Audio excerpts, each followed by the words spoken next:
Hi, this is Tavi Greiner, Astronomy.fm's Vice President of Communications.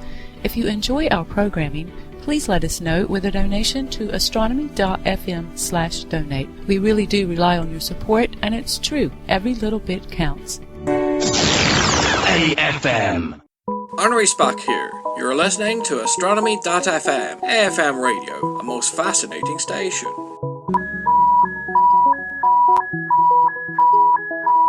Let me just answer that. Open Channel C, and welcome to CometTales for July. And I have a friend with me from the Milton Keynes Astronomical Society. Would you like to introduce yourself? So hi, my name is Emmie. I just want to say hello to everyone. It's summer, astronomically speaking. It's terrible because of all that horrible daylight. But there are comets out there. We're just going to go through a quick list of what's available for your delectation as astronomers. Of course, the first comet on the list is our old favourite Comet Lemon, 2012 F6, which is at magnitude 9. It's beginning to fade. It is visible all night. The last visual observation was in June of this year, and it's observable through 50 degrees north to 20 degrees south. And what's next on the list there, Emmie? It's Linear, which is 2012, magnitude 11, 50 south to 85 south. It's mostly visible early evenings. That was actually May. Do they give a magnitude for that one? Magnitude 11. Excellent. So it's still there. It's still visible to people with small telescopes and possibly even large binoculars. And of course, our next comet is the favourite for this year, of course, is good old Pan-STARRS 2011 L4. It's a magnitude 11. It's beginning to fade a little bit. It's still visible from 50 degrees north to 5 degrees south. It's an all-night object in the sky, so do get out there. The last visual observation, of course, was done in June. The next one is Leonis. So magnitude 11.5. It's 40 degrees north to 70 degrees south. It's mostly visible in the evening, and the last observation was June. And our next is another good comet. It's 246P NEAT. It's magnitude 12. It's holding steady, so if you've got, say, a 4.5 inch through to one of the larger apertures telescopes, go for this one. It's still doable. It's visible 30 degrees north to 90 degrees south. It is best in the morning skies. The last real good visual observation was, of course, March of this year. But I say it's still there. It's still visible, so go for it. The next one is 63P CometTale. Magnitude 12.5. 30 degrees north to 65 degrees south. It's mostly visible in the evenings, and last visual observation is June. The next one is my favourite one, but I'll leave it to me. Thanks, Emmie. And of course, our next comet is, of course, good old ISON 2012 S1. It's still at 13 magnitude, and it's still fairly bright. It doesn't seem to be getting any brighter, though. So whether this is going to be a naked eye object by the time November and December comes along, nobody's quite sure. But it is causing quite a controversy right now because it's showing all these signs that it may actually even fragment. Has it yet? We don't know. It's at conjunction. The last real good visual observation was, of course, in January of this year. So fingers crossed. This is one we would really, really love to see go naked eye, but comets are funny creatures. They're like cats. They have tails and do with them what they like. That's why I like them. The next one is Linear, 2012 A2. It's at magnitude 13. It's at 50 degrees north to 10 degrees south, and it's visible at dawn. Last visual observation was on 2012 in November. This is my favourite tongue twister, 23P Schwarzmann-Bachmann. They think it's about 13 magnitude. The trend is variable on it. It's visible 35 degrees north to 60 degrees south. It's an evening object. It was last reliably observed June of this year. So this is another really good one that you can go for and do with an amateur instrument. Go for it. Even if you're using your favourite brand of remote telescope, go for this comet. The next one is Linear, 2010 S1. It's at magnitude 13, 50 degrees north of 30 degrees south, and it's visible all night.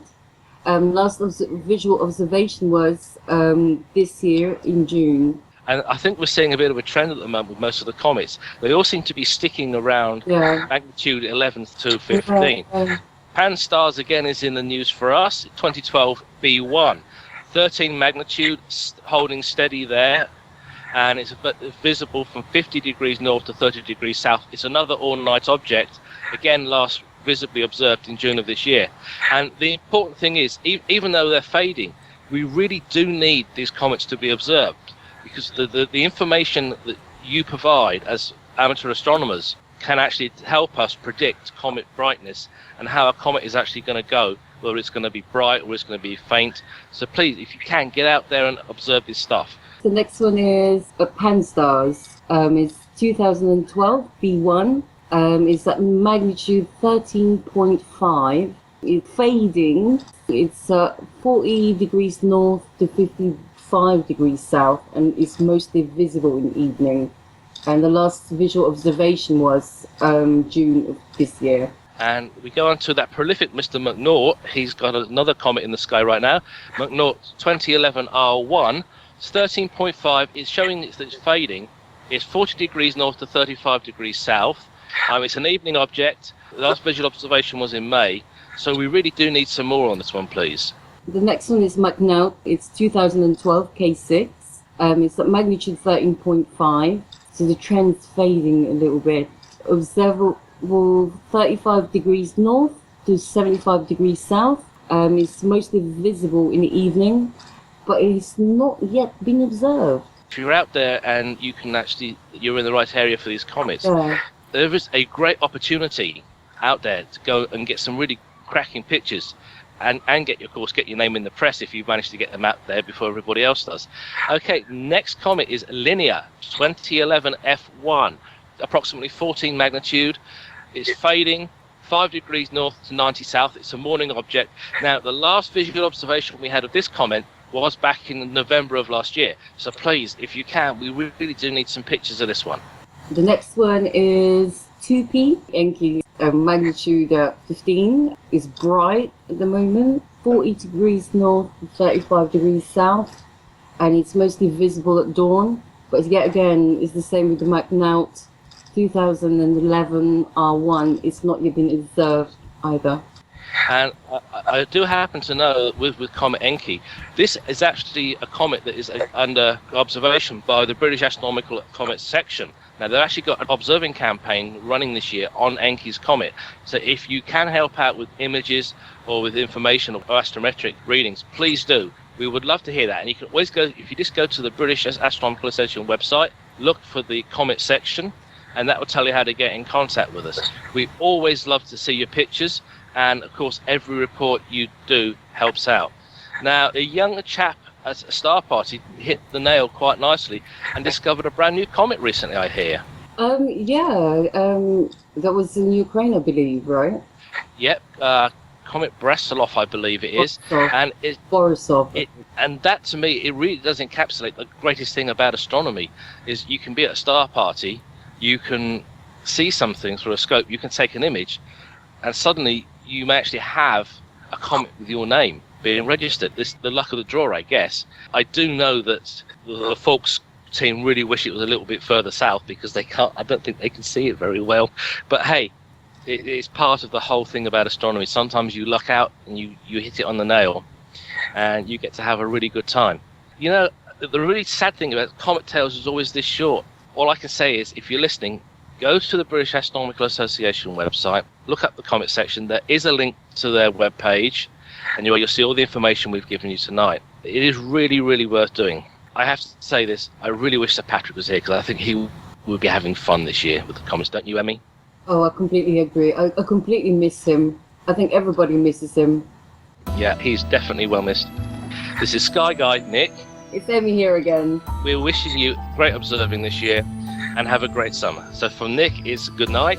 And good night from me. Good night. Thank you. Bye-bye. Bye-bye. We hope you've enjoyed this program from AFM Radio, the broadcast service of Astronomy FM. This program is released under a Creative Commons license. Contact us for details. You may find more of our programs on our website at astronomy.fm. You'll also find us in the iTunes radio listings near the top of the News Talk section and as an iTunes podcast selection. We welcome your comments. Please email us at radio@astronomy.fm. Thanks for listening to the Voice of Astronomy, AFM Radio. AFM.